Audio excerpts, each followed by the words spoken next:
Before I begin the meeting, I want to recognize two very special guests that we have today. Ms. Monique Anderson, the wife of Commissioner Anderson, and the former Commissioner Pace Robinson. They're sitting, wait, everybody. Okay, we are very, very happy to have you here with us today. So I'm going to go ahead and call the meeting to order. Mr. Coley, can you note that all commissioners are present? So noted. Okay. Everyone should have received a copy of the minutes. If there's no changes, I have a motion and a second. Move to accept it. Okay. All in favor? Aye. All opposed? We'll move into our official action. Resolution 1337 adopted an investment policy of the I would say United States of the of the Knoxville Utility Board Volunteer Employee Beneficiary Association Other Post-Employment Benefit Trust. Well done. OPEB Trust, thereby replacing the existing investment policy of the OPEB Trust. I recognize That's that. all I have to say. I'll just remind commissioners that this matter has been before the Audit and Finance Committee and comes to you as a recommendation of the committee. And I'll recognize Mark Walker to provide the details. Commissioners, I'd just like to begin and give you a little bit of background information on the OPEB Trust as a reminder, and then I'll discuss the specific changes that we're proposing to the investment policy. Back in 2006, the Tennessee State Legislature adopted a new law which permitted government entities in the state, like KUB, to establish a trust fund for the purpose of pre-funding post-employment benefits other than pension. And that is what the OPEB acronym stands for, Other Post-Employment Benefits. We already have legislation that allows trust funds for pensions. This was to cover other types of post-employment benefits. And for KUB, that's limited to our retiree medical program. In the fall of 2007, the KUB board, upon a recommendation from the Audit and Finance Committee, formally established an OPEB trust for the purpose of pre-funding KUB's post-employment health care liability for both current and future retirees and their beneficiaries. Following that approval, it was approved by the State Funding Board, then the Internal Revenue Service, and finally in June of 2008, we made our initial cash contribution to the trust fund just in time to see the equity markets plummet. And so the timing wasn't great on that, but we certainly rallied over time, and I'll show you that here in just a moment. One of the primary determinants or factors in the board deciding to set up the trust fund and pre-fund the liability was a projection that investment growth over time from fund assets would lead to lower contributions and result in really significant savings compared to the traditional approach of just paying retiree medical claims each year. Basically pre-fund, let the investment income come in, we have an assumed rate of return on that, and it shows that there'll be significant savings over time. I've got a chart here in just a moment that shows that that economic projection is still valid, and it was a sound decision that was made by the board back in 2007. As of September 30th, our last reporting date, the trust fund had over $46 million in assets available to fund post-employment health care benefits. And based on our last actuarial evaluation, which was conducted earlier this year, the funded status of the trust is 100% on an actuarial basis and 105% on a market value basis, which obviously is very, very strong. And when our OPEB actuary was in town this past summer, she commented, and they do this all across the country, perform valuations for different OPEB trust funds, that KUB's was the strongest funded of all the ones that she's aware of and she works with. So I think that's something that we can take some pride in. Also, just another statistic, just for your information. Currently, there's about 1,200 retirees, including dependents and beneficiaries that are eligible for coverage under our retiree medical plan. There's 375 active employees that will be eligible for coverage upon retirement. That's only about 40% of our active workforce, and that leads into that bullet right there that you may recall back in July of 1999, we actually closed or eliminated that benefit for new hires. So only about 40% of the active workforce is eligible. And commissioners, this is the chart I was referring to, and it basically is a demonstration of the economics of the pre-funding versus the pay-as-you-go approach for retiree medical claims. The blue line indicates the actual and projected contributions, cash contributions KUB has made or will make to the trust fund. I'll point out, based on the strong funded status, we are projecting that contributions essentially will end around 2020. And you can see right now they're virtually heading towards zero. And that's a total over that period of time dating back to 2008 of $71 million. The red line indicates retiree medical claims that have actually been paid to date and then projected out to 2050. The total there over that period of time is $168 million. So what this basically is telling us is the contributions that we'll make plus the investment earnings over time on those contributions will be enough to pay that $168 million. Another way to look at it is that's $97 million in savings, or that does not have to come from our rate base or our customers to pay post-employment health care over that period of time, which obviously is a very good thing. You may say, well, what's that on a present value basis? It's about 20 to 25 million if you discount it back currently. So all that's just really background and context. The subject of Resolution 1337 is to adopt a new investment policy or a revised investment policy for the OPEB Trust. It basically has two changes from the current policy. One is housekeeping in nature, and that is to update the policy to reflect the new GASB, or Government Accounting Standard Board standard related to fair market value of investments. It's been GASB 31, it's now GASB 72. We just need to reflect that in the policy, so purely a housekeeping matter. The other change is to modify our target asset allocation mix in the policy between equity investments and fixed income investments. Based on the strong funded status of the plan and the fact that it's closed, the trust fund's investment advisor, which is Mercer Investment Consulting, recommended to the OPEB board that it would be prudent to basically de-risk the portfolio somewhat or remove some of the equity risk and reallocate a portion of that to fixed income investments. Specifically, what he was proposing is to reduce the equity allocation from 90% to 70% and an offsetting increase in fixed income from 10% to 30%. So he actually made that recommendation back in late 2014. Staff met with the Audit and Finance Committee in October of 2014, discussed the proposed recommendation.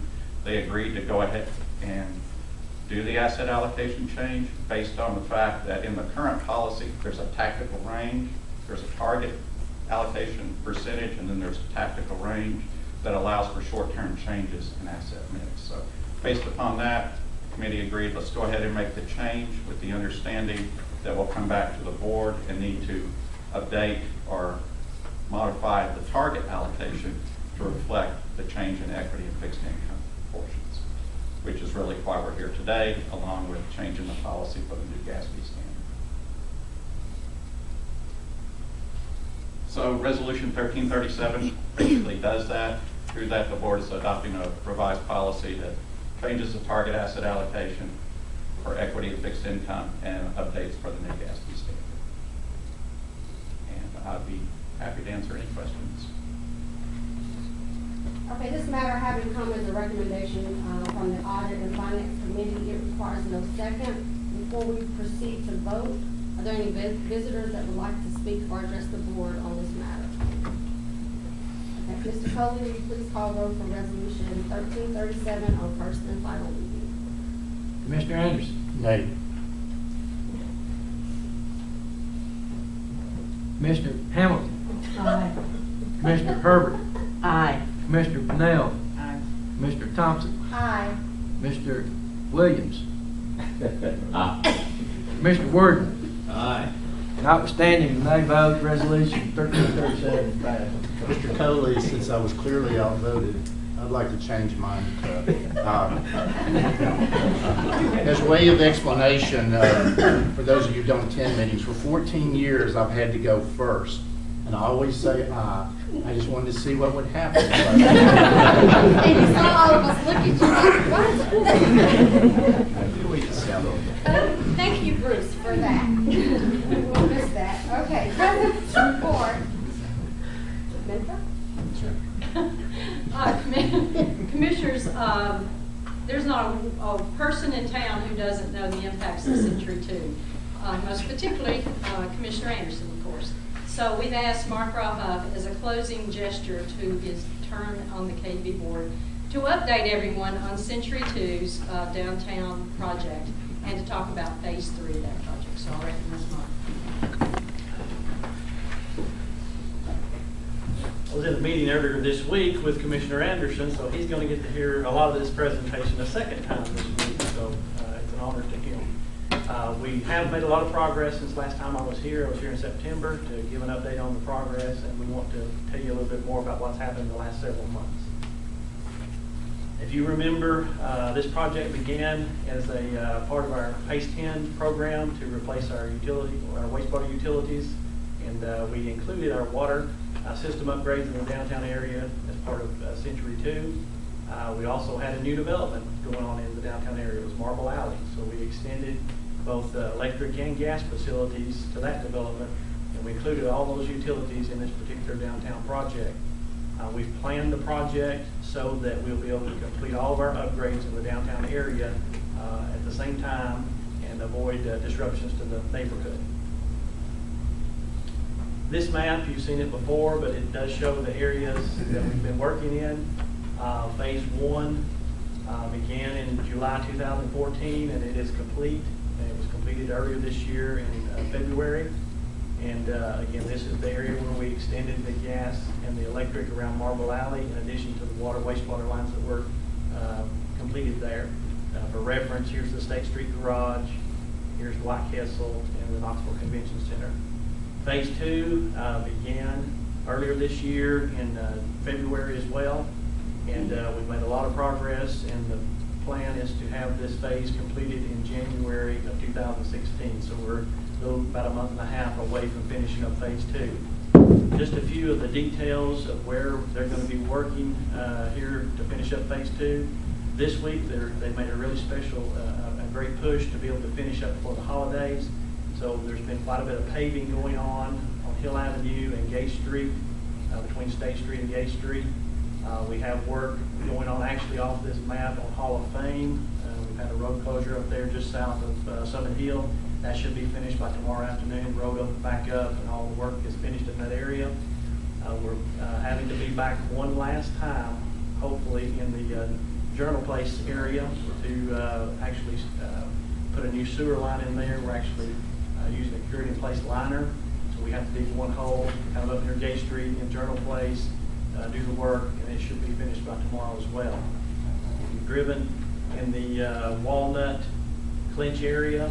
You know that intersection has had a lot of work going on the last 2 weeks. We're replacing a water line and stubbing it out to that intersection so that we won't have to be back in there in the future. That work is scheduled to be complete by tomorrow as well, and paving so that, again, that whole area will be open back up for the holidays. And one very challenging area that we're working in right now is in this area of Strong Street, just north of Clinch Avenue near Crutch Park. A lot of equipment, a lot of work is happening there, and it's happened the last 3 or 4 days. There's a sewer pipe burst going on there. The sewer main is 14 feet deep. It's beneath electric lines, telephone lines. I understand a sinkhole had developed behind the Holston building 13 or 14 years ago, so we've got 12 to 13 feet of concrete to get down through to get to our sewer line. So it's not a pleasant project, but it has to be done. And the hope is that most of the work would be finished up by tomorrow, with some cleanup possibly happening next week. But that's probably the last area we'll be working before the break for the holidays. When Garney comes back, our contractor, after the first of the year, they're going to finish up Phase 2, and part of this will include a short section of water line on Union Avenue that needs to be replaced just west of Market Street. It's pretty much from Market Street to just past the Oliver Hotel. So that work is scheduled to begin January 4th, 5th, right after the holidays, and try to get that work done in the month of January and have that finished up. Also, we'll be doing some sewer work on Market Street that will be trenchless, so hopefully there'll be no digging required there. There will be equipment to actually install the pipe inside the manholes. They'll go through manholes to do it, and then they'll cut out laterals. So that will be happening on Market Street in the month of January as well. That should finish up Phase 2. and would let the contractor then move further into phase 3. The contractor has begun phase 3 and done just a little bit of work on clinch, but we'll mention that in another map here in just a second. Phase 3, as we mentioned, was open. The bids were opened in September. The contractor was Garney Construction. They did phase 1 and phase 2, so it's good to have that consistency. They've done a great job in working with us and our customers, and we're thankful for that. The costs were as estimated, and again, we did begin some construction on clinch and a little bit on walnut in November. This area shows a map of phase 3 work. The blue lines represent water lines that are going to be replaced. The green and the red are sewer lines. The red is more open cut excavation, so there'll be more disruption where there's red lines. The green lines is trenchless work, but there will be laterals that will have to be excavated as well. So you see the scope generally is from Jackson Avenue. Wall Street seems to be kind of a good marker on the east side. Main and Hill to the south, and over to 11th Street at Cumberland Avenue. So that's kind of the extent of the work there. The plan for the contractor when he comes back, again, is to finish up the phase 2 work. He'll have a crew that will also continue the work down Clinch. So he's going to take off probably at the intersection of Clinch and Walnut, which he'll be through. They'll continue on down Clinch to Henley, and then down Henley toward Hill Avenue. That work will probably take from February roughly through the summer to get that work done. Another crew they'll have will actually come in here probably in March, 1st of March, and start here at Cumberland Avenue and 11th and start replacing a 24-inch water line. It's a major transmission line that we have, and that work will occur and actually be replaced up to Henley. We've given the contractor 2 months to do that work. It has to be done during the period, so March to May is kind of the time frame for that work. Another crew, if they can get a third crew, would likely be working on Walnut. They'll either start at the north end here near Wall or possibly down here at Main Street, but one of the 2 ends and work their way the other direction. So potentially 3 crews working, primarily Clinch to Henley, Cumberland, and then Walnut. So this work, again, ultimately all the work, including all the sewer work, is scheduled to be finished by spring of 2017. Phase 3 does replace a little over a mile of water main, a little less than 2 miles of sewer main. We have more businesses, parking garages, hotels to deal with in phase 3, so a lot of communication is already happening with those customers. Again, the unique feature that we do have a transmission line we'll be replacing on Cumberland Avenue as part of this project. And some things I've already mentioned, we do have open cut, trenchless technologies. We will be coordinating traffic control in the city of Knoxville. The city, as you know, has the 700 block of Gay Street streetscape project going on, so we definitely need to work with them. Any special events downtown, our customer support folks have done a great job of making sure that we know what's going on downtown. Normal work hours will continue to be 6 a.m. to 6 p.m. There will likely have to be some night work, especially on Henley and Main Street. We worked with the City of Knoxville's engineering group to come up with a paving plan for the downtown area. I know many of you have been interested in what's going to happen with paving, so we've worked with the City of Knoxville. They are responsible for the paving that will occur, and the schedule is theirs, and it's their annual program. But we have talked to them about our work and what we'll be completing. So these areas in blue that you see kind of here on the eastern half of downtown, those are scheduled to be paved in 2016. And their schedule generally runs between April and November. That's their paving season. And then those in orange would be paved in 2017 in those same months. Again, there may be a little bit of deviation from this plan depending on new development. If some other work has to happen in the roadway, they may postpone or delay or reschedule. But in general, the city has agreed with us that this would be the plan for the future. And I've lost my markers. What's the orange? This is Walnut here. That's Walnut. Okay. Yes. So generally to the east of Walnut Okay. would be 2016. Walnut to the west, 2017. And we can provide copies of this map if you all would like. Communications has been great during this project, and you all have recognized that with some of our folks here. They're going to receive awards here shortly for the great job they've done with communicating That's not going to stop in phase 3. Again, customer letters were sent out for phase 3 last Friday. Roughly 1,800 people received those letters. We did meet with the Central Business Improvement District Board on Monday to explain phase 3 and kind of give them an update on phase 1 and 2. So communication has been so vital, and it will continue to be that way. Any questions that you have? Thank you. Commissioners, I can't even think how long it's been we've been talking about asset replacement and Century 2 and how important replacement of all of our assets within our systems are. But we're now wanting to make sure that you understand that our human assets are really the value of KUB. Our employees are who actually get this work done. It's really incredible the planning that goes into all of our projects, the technologies that are required, the knowledge that they have to have, and more importantly, their commitment to our customers. So we are very thankful for our employees, and as my introduction to Susan Edwards, we want to recognize the employees that are here today and present some awards for some extraordinary service this past year. So I'll recognize Susan Edwards.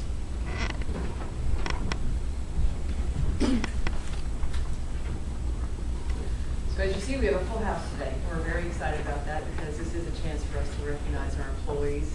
This is our second annual presentation for the Employee Excellence Awards. We started last year at the recommendation of Commissioner Anderson, and we're very glad we did because we think this is very reflective of our shared value in the blueprint, which is we value the hard work and commitment of all of our employees. So this is a great way for us to recognize that.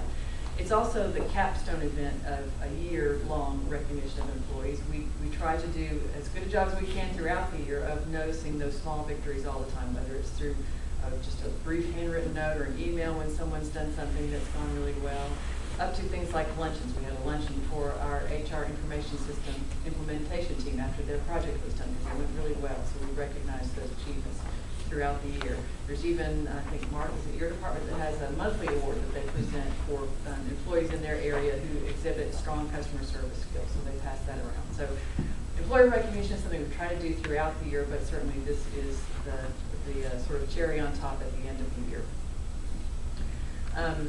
As a reminder, we do take nominations for these awards throughout the year, so we try to make sure that we're taking stock of things as we go along throughout the year.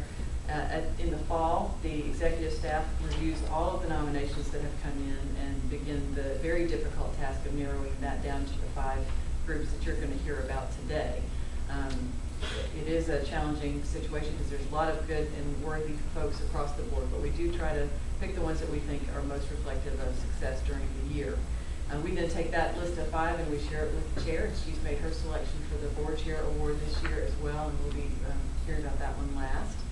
And it's just a great opportunity every year to do this. One thing you'll notice if you look in your handout this year is that we have a little bit different mix of honorees this year. Last year, if you'll remember, we had a number of individual winners as well as one team winner. That demographic is completely flipped this year. We have 1 individual winner and 4 teams, and I think that's reflective of the fact that when we are doing big projects, we're looking to the diversity of opinions and ideas that go into all of that, and so we really focus a lot on teamwork. And I think it's reflective of our culture that when we went to tell lots of these folks that they were going to be representing their teams here today, there was more than one who said, oh, I don't need to be that person. It was a whole team of people. So we are grateful for all of you all being here to accept these awards on behalf of the groups that you worked with. And pleased to introduce the folks who are going to be teeing this up for us today. Our members of our management group, Derwin Haygood, Mike Patterson, Donna Mosteet, Jamie Davison, Eddie Black are going to introduce each of our award winners this year. And Mr. Thompson and Samantha, if you'd like to join us up here for the presentation, and I'll turn it over to Derwin to get started. Thanks, Susan. Commissioners, we have grounding systems in our substations. It's basically made up of copper wire, pretty good sized copper wire, that goes from our equipment or our devices in the substation. And it extends down through the supporting structure and goes below the Earth's surface into what is considered a grounding grid. And what we've noticed is the purpose of that is that it's for the benefit and the customer safety, our employee safety, as well as for the equipment, protect our equipment in the substation itself. Because it's copper, there was some interest by some of the folks over the past several years. We had a rash of copper theft. They can enter our substations and they can clip it and run, is what we've noticed. We've got quite a bit of technology. We've got a lot of security equipment in place. But they've been able to get into those stations in a timely manner and get out pretty quickly. So our station management systems group, wired group, started kicking around some ideas, how can we make this more difficult for these thieves? And I'm proud to say the entire group really brainstormed really well. The whole group did. Now, the idea that came out to be the winner and the best solution that we felt like was from Wayne Wilbanks. Wayne's been with KUB since 1990 as a system operations tech. And Wayne's idea was something you could use and get from pretty much any hardware store in the area, Unistrut. And it's basically a U-shaped channel of metal. And basically you can encapsulate it around the copper wiring. You affix it to the devices along the supporting structure all the way to the ground. As a result, it's a very easy solution. We piloted at one of the substations. It met the expectations we thought we would see. And as a result, we decided to start putting that at other substations. I don't believe the copper thieves will find value by going any longer to the effort it would require to get to the copper anymore once we get this installed. So with that, I'm proud to announce that Wayne to come up and get his award for the Employee and Public Safety Champion. Wayne, congratulations.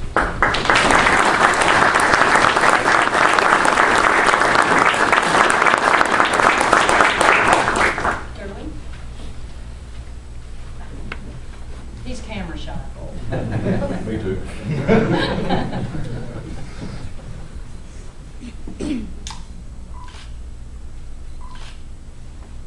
Congratulations. Thank you, ma'am.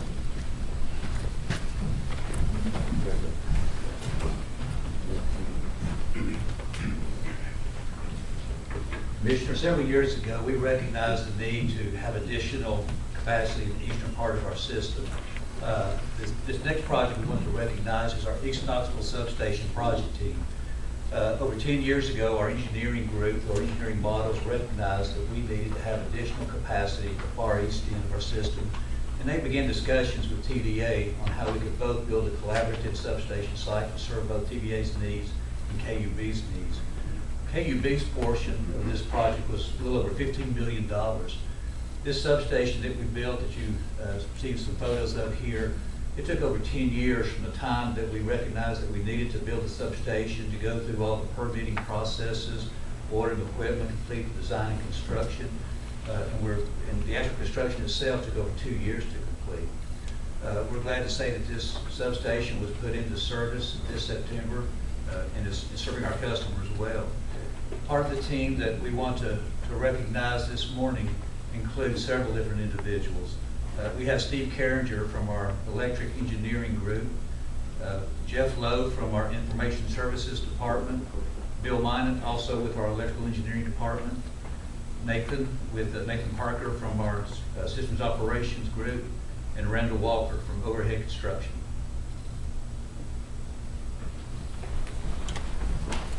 Come on, guys.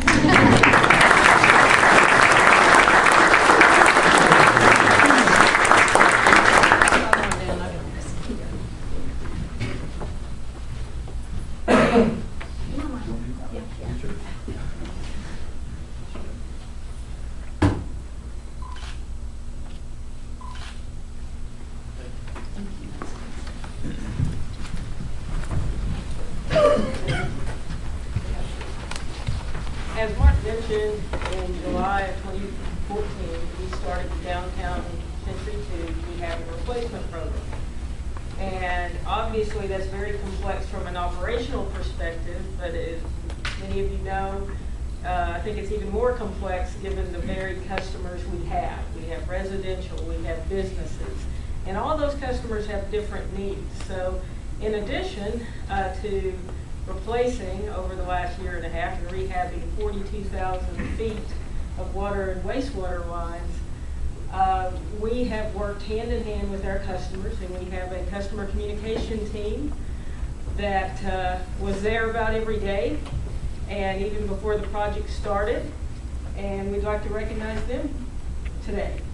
Unfortunately, Masamba Fall, who is a utility services advisor in our customer support group, couldn't be here, but Masamba worked hand in hand with the customers. I know many of you have probably worked with him and know the good work that Masamba does. But he was on site working with our contractors, working with our key account person, and we'll talk about Ann in a minute, and just really helping coordinate all of that.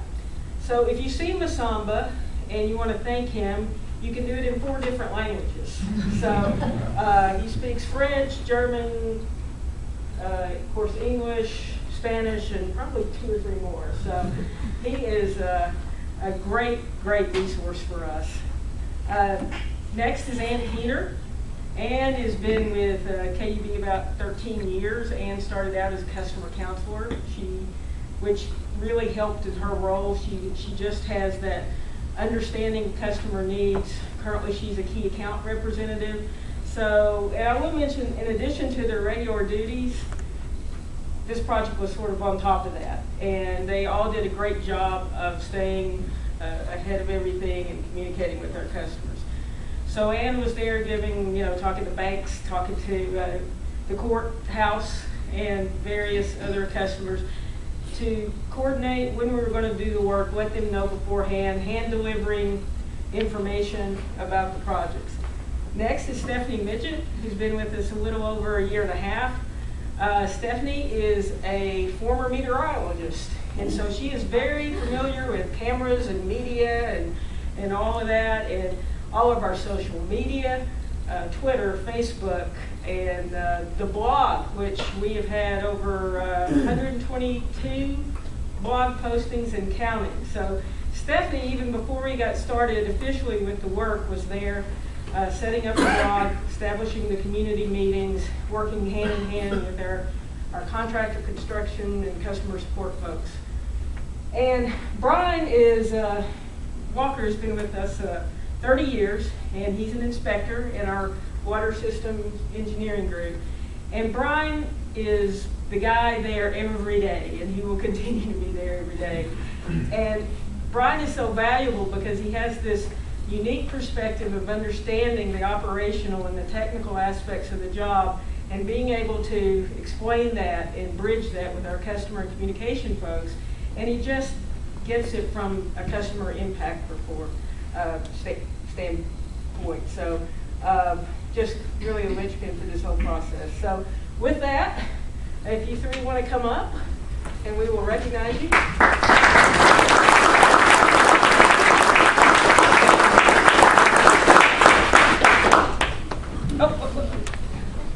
Don't be going to.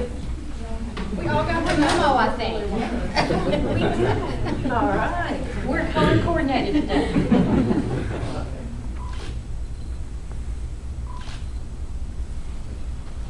Thank you, appreciate it.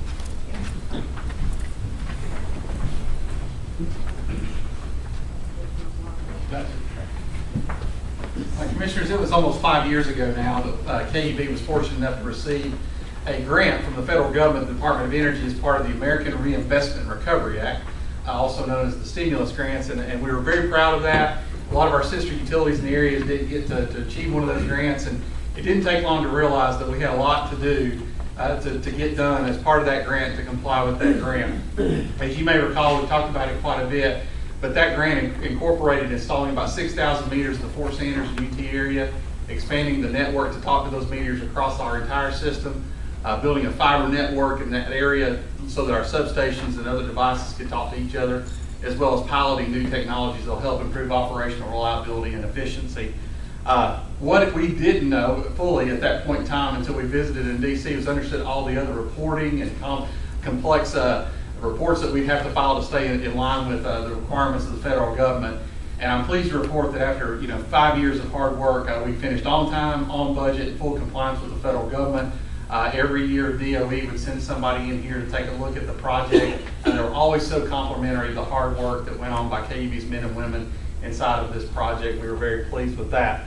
Representing the team are three individuals here today, and as they say, there was a host of volunteers that helped on this particular project. And much like the ones you've heard about today, had regular day jobs as well too. People from accounting and HR that kept us in line with some of those complex federal reporting estimates, as well as just doing things different than we'd ever done before as far as constructing that network and working with customers to place the base stations in that regard.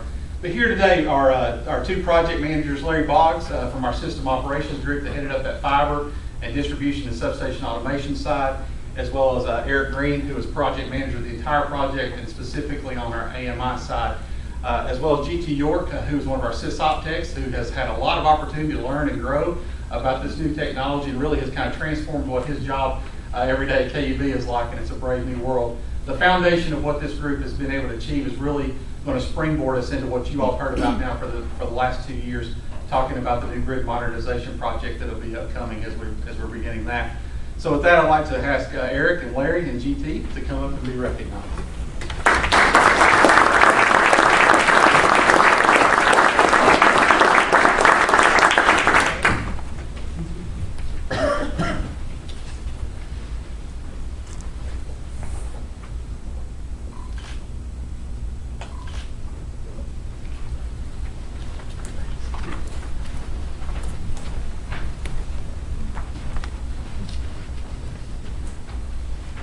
First of all, I just want to congratulate all the employees who are being honored today. You're the men and women who keep things running at KUB on a daily basis and are very deserving of the recognition you're getting today. There is just one board chair award though, and this year it goes to the Rounded Up Pilot Program team. And it's my privilege today to be able to talk with you a little bit about this project and also to introduce you to some of the people who actually made it happen. As you recall, this concept of a Rounded Up program came as a result of the 2013 IBM Smarter Cities grant report. Part of that report recognized the need for an ongoing source of funding for houses of low income residents and renters in the Knoxville area to weatherize their homes, make them more energy efficient. That was seen as the key idea to reduce the $5 million a year that's spent on emergency energy assistance to families in the Knoxville area. This concept of a Rounded Up program was supported by you, our board, and also by the Knoxville and Knox County governments. So what we did, we put together a team of subject matter experts, and I don't use that term lightly. We had our customer service people research other utilities across the country who had implemented Rounded Up programs to find out what worked and what didn't work, because success is not a guarantee in a Rounded Up program, and some of the utilities are still licking their wounds over their attempts to do that. This is where we first came up with the concept that an opt-out program resulted in a much higher percentage of participants. Next was the part that I was most concerned about, was the technical aspect of it. This is where we had to get into our billing system and actually do some code changes to do the calculations to round the bills up to the next dollar, and also to keep track of who had opted out and who was still participating in the program. Fortunately, we have so many talented people at KUB that this ended up just going extremely smoothly. Next was our partnership with CAC. We did not have to reinvent the wheel as far as a weatherization assistance program goes. They actually have an award-winning program. But what we did have to do was have our accounting group set up ways to channel the funds, the contributions from our customers to CAC on a routine basis. And then the next thing I had mentioned, the opt-out approach earlier. It's a high reward, high risk proposition, and the risk was customer dissatisfaction over an opt-out kind of approach. So what we did was we had over 220 KUB customers who participated in surveys and focus groups to find ways to mitigate that risk. And this is where the team came up with the idea of that extended pre-implementation opt-out period that ended up being, I think, the key to our success. That idea of giving the customers more time to opt out before the program actually began was incorporated into all of our communications and was truly the key to our success. As we stand here today, we have a little over 76% of our customers that are still participating in the program. Just coincidentally, we tick over the $500,000 mark as far as customer contributions today. So that is truly a milestone. And a number of homes are being weatherized right now with those dollars. This program was truly the right thing to do, and I'd like to recognize the members of the team who were responsible for that. First, Christy Alton, Customer Service, Clyde Henderson, Business Processes, and Cindy Reed with Accounting, and finally Chris Tyler with Communications.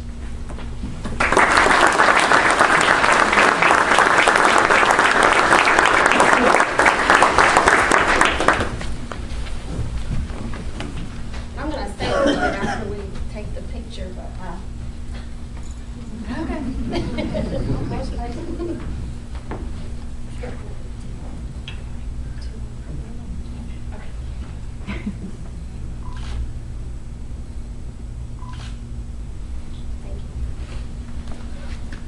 Bruce came in this morning and he asked me what did I feel about actually looking at all of the teams, and I said it was torture because everything was so good. Everyone I looked at and read, I said, oh, that's it, and then that's it. And I was supposed to actually call them one week and tell them who it was. I didn't, and they were stalking me on Monday because all of the teams did so well. But I chose this team because it impacts our community and it impacts our customers. Not only that is we collaborated with CAC in the city, so it shows that we can have a collaboration and good things happen. And then it went on and TVA actually gave some more money for the weatherization. So I'm looking forward to see all the people that get their house winterized and how it helps. So thank your team, because everybody couldn't fit here. We're barely in here now. Just thank everybody. Thank you. Thank you.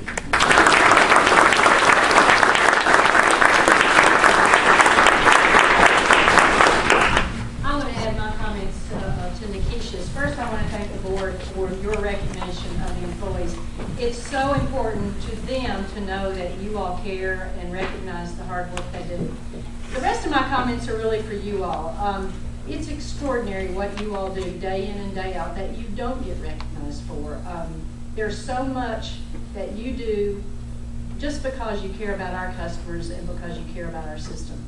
To me, it's what makes KUB so special. It's the people. It's your servant leadership perspective. It's your customer orientation. You represent a lot of other employees. So thank you for all you do, but know that we appreciate what everybody does, and you're examples of that. So thank you for being here today.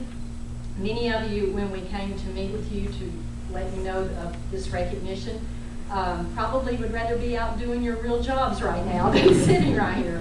But you're here because you care about us and because you know this speaks volumes to all the rest of the employees that your hard work is appreciated. So thank you all very, very much. I want to recognize Bruce for the nominating committee announcement. Commissioners, the nominating committee has met to fulfill our obligation to nominate officers for 2016.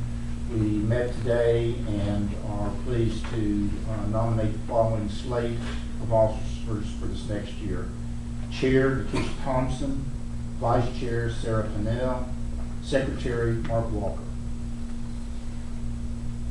Okay. Do we need a motion on that? Sure. Oh, sorry. We're going to move on for resolution number 1338, honoring Bruce A. Anderson, recognizing next up slide presentation. We have one more matter of official action, and everyone who's been in this process before knows that we have an official resolution recognizing our departing board members. This year we have a unique opportunity, first because Bruce himself is unique, but second because last year was our 75th anniversary, and as a part of that, Bruce was the chair of the board at the time. He helped us produce a video. So we have some outtakes that we are able to use. Now, other people who leave the board don't have this wonderful opportunity. So it's my pleasure to recognize Bruce first with a brief presentation. He was sworn in 2002, his first term in the KUB board, and Monique was there with him then, just as she is today. She stuck it out. We really appreciate Bruce's 2 terms on the board. He was sworn in again in 2009, and fortunately, we've had him for 14 years. Unfortunately, some mayors don't want to reappoint board members, so we are very appreciative that Bruce was reappointed. Bruce is one of those people that has really gone above and beyond in so many things that he's done. As an example, technology stopped. Wednesday afternoon and Thursday at noon, I was at the KUB board meeting. I don't know if you heard the beginning of that, but he had appendicitis, had his appendix removed on Wednesday, and he came to the board meeting on Thursday. That's crazy. I thought he was crazy too to me. So, I think he really wanted a medal. Yeah. Bruce has been the chair during probably one of the most difficult times at KUB. He became the chair of the board about 3 weeks after the passing of Larry Fleming. And as you know, we were in a tumultuous time because at that time we also had litigation with the city related to our wastewater operations. The first official action that he led was the appointment of me as CEO, and it got better from there, actually. Things went really well after that, right? He as a new chair to the board in January, he had 2 weeks as the chair. We had a special call meeting. We had, unfortunately, an employee accident that resulted in a fatality. We were engaging immediately with negotiations with the Department of Justice and EPA on our PACE 10 program. So the first couple of months as his being chair, he had those things to undertake. Obviously, his leadership served KUB very, very well. During that same time, we were expanding our green power program, and we've been the leader in green power ever since that period of time. One of the other matters that has been quite difficult during his time on the board and while he was chair was also our tree issues. I'm glad Pace Robinson's here today because he was chair of the board when we did our tree trim policy review panel. And as we all know, trees play havoc with electric systems, and it's why we have to have discipline in what we do with trees. But they also play havoc with homes. And this was as a result of a storm in 2011. The tree took out Bruce's and Monique's home. And as it was, you couldn't get around in Sequoia Hills. There were so many trees down across the street. So my husband and I started walking through Sequoia Hills that evening, and we came upon his house, and I called him and I said, "Bruce, are you at home?" And he said, "No." And I said, "Oh my goodness, you have a tree through your house." And he basically said that he was at the emergency room with his nephew and that his house would be fine. He was just concerned about his nephew. And his nephew lived across the street, and the tree came through their roof, and he was in an upstairs bedroom and was injured by that tree. So it's interesting. This was the headline in the newspaper. Knox residents hit hard by storms. Probably none more so than Bruce and Monique. Century 2 was also done during Bruce's tenure. We understood that aging infrastructure is a matter that needs to be addressed. And there are issues that have to be balanced with that, and that is the needs of the system as well as the impact of those rates on our employees. Bruce's leadership with all of the board members during that period of time has produced what we think is probably the best model, first for the aging infrastructure replacement plan, and secondly for the funding of that. As everyone knows, you have to have a long-term funding plan to have these long-term infrastructure replacement programs. And it takes the board's leadership, and Bruce was certainly a part of that. One of the things that Bruce harped about when we were doing this was the impact on customers. First, the rate impact. We all care about that, and Bruce wanted to make sure that we had a way that customers could plan for those rates. But also it was the impact of the actual construction, such as what we just discussed. This is a picture of Bruce and Monique's home. When they left their house that got destroyed by a tree, they moved downtown and then got hit with downtown Citrus 2 construction. How many weeks, Bruce? 11 weeks. He counted the days while we were in front of his home. He is a trooper. He was part of our communication plan with the folks that lived there. It was very, very difficult construction, and we apologize for it, but in the end, as with all of our projects, they're for the good of the system. Still waiting on the paving. Yeah. 2016, your street will be paved.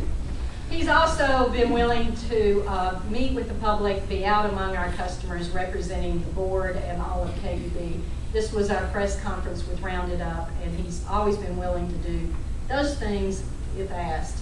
One of the probably most important things that I think Bruce did was suggest to us that we take the time and go through the effort to do what we did today, and that is to recognize all of our employees, the projects they do, and the important things they do.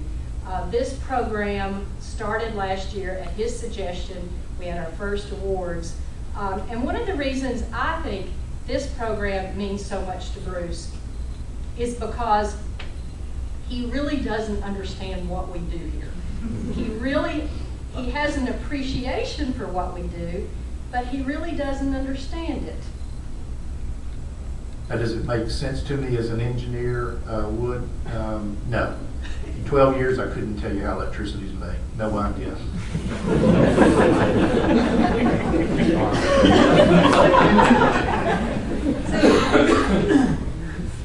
The good thing about him as a leader, as a board member, is he understands the difference in policy and board roles and all about your roles. So he doesn't come and try to understand what you do. We also got approved by the board our new blueprint for KUB. It serves us very, very well. Everything we're doing today fits somehow on this blueprint, and it means so much for our employees to be able to see what we do, why we do it, and have the vision that we have. And again, we appreciate his support for that. I would suggest that this too is going to have a long legacy beyond Bruce's participation here on our board. This will help us see forward and see where we're going. I think because we will miss him so much, we can reflect upon this and thank him for the vision that this provides. I do think we're all going to miss him. There's not a day goes by in the last month we all haven't said, oh my goodness, Bruce is going to be gone. The truth is, while he won't admit it, I think he's going to miss us too. You know, I will miss it. 14 years, when I think 14 years of being on the board, that just seems incredibly long. On the other hand, it seems like the blink of an eye. I'm not sure how I'll feel on those third Thursdays when the board meeting's happening and I'm not sitting there, because it is such been such a fixture in my life. Thank you, Bruce. We appreciate it. Thank you.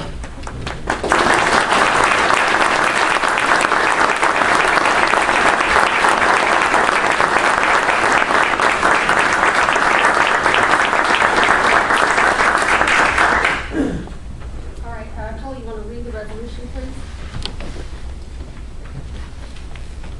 It'll be my pleasure. Bruce, get comfortable.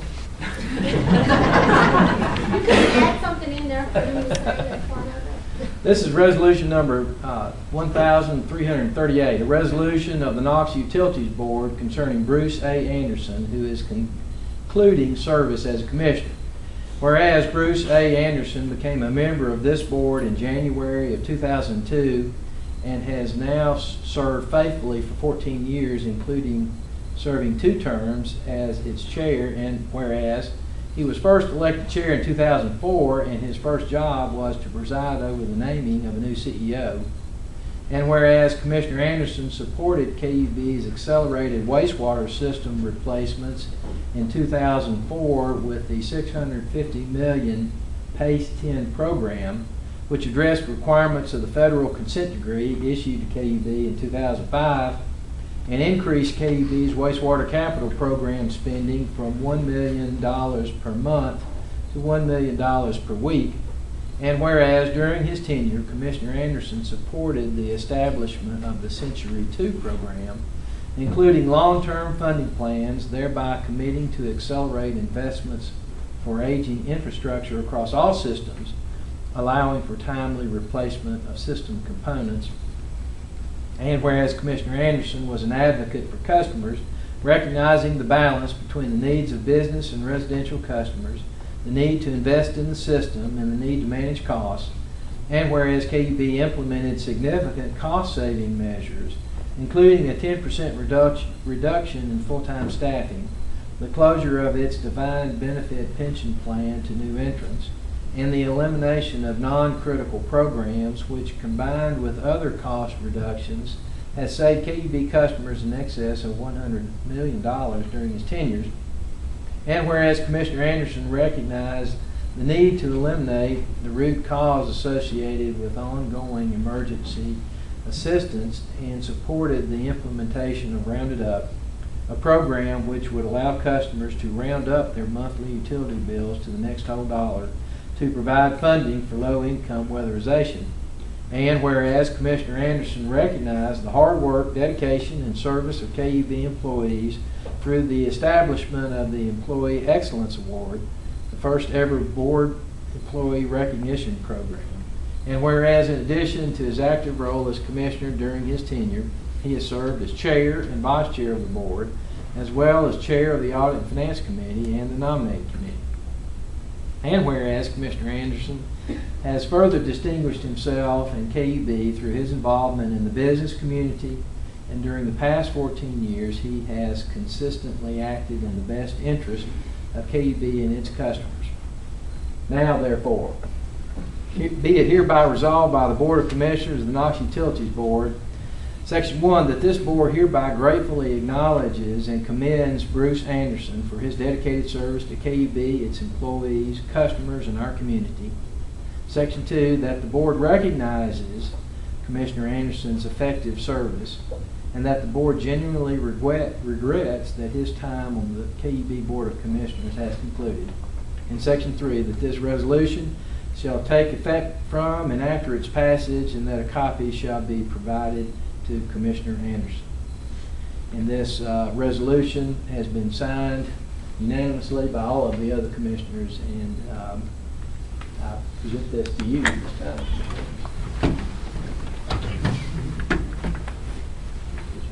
You know, let me just say where I wasn't going to say anything, but after all that, just say one thing. And that's just thank you. Thank you to the board. You're fun to work with. It makes this job fun. It really does.